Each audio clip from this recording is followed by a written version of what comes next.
Hello guys, pag-usapan lang natin ang breaking news. Ayon kasi sa balita, Diyos ko, Daniel Padilla sinusuot pa rin niya sapatos ni Catherine Bernardo. Sikat pa ba iniisip niya?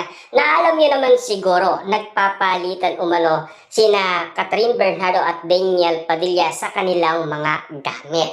Na alam niyo naman siguro, si Daniel Padilla, pinapairam niya ang mga jacket, pantalon, sapatos, salamin, or ikaw.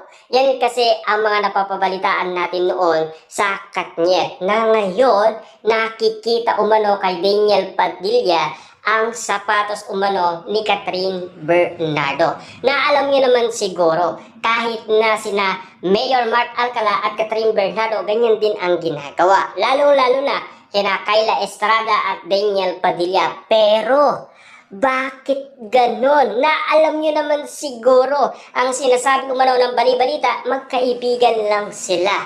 Pero kita nyo naman ang galawan at kilos ni Catherine Bernardo at Daniel Padilla. Parang nagpapatuloy pa rin silang magpakilig sa kanilang mga fans, lalong-lalo na kasi sa mga netizens. Siyempre, bukas ang mga mata ng matang lawin sa ginagawa umano ni Daniel Padilla at Catherine Bernardo. Nagpapatuloy nga naman kasi na hanggang ngayon, bit-bit pa rin nila ang mga alaala ng Katniel. Hindi kasi nila kayang kalimutan. Kita nyo naman, mahal pa rin nila ang isa't isa. Siyempre, kung hindi mo mahal ang isang tao, kahit isang alaala man niya, ay hindi mo susuotin. Mas mabuti pang sunugin mo na lang kesa sa dadalhin mo pa. Pero si Daniel Padilla, mas ginusto niyang alagaan at protektahan tulad ng ginagawa niya noon kay Catherine Bernardo. Pero ganun din si Catherine Bernardo, ha? Inaalagaan niya rin ang mga binigay ni Daniel Padilla sa kanya. Same lang sila sa kanilang ginagawa. Kaya nga naman kasi, tila napapag-usapan na ang Katniel sa kanilang mga kinikilos. Parang may something kasi.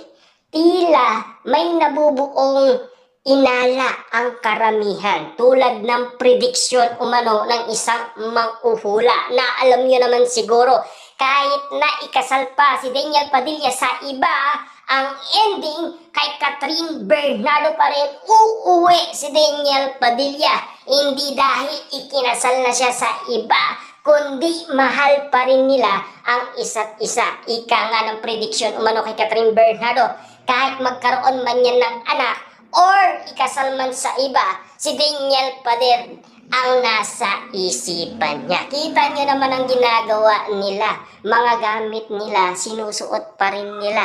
Kasi mahal pa rin nila ang isa't isa, hindi nila kayang bitawan.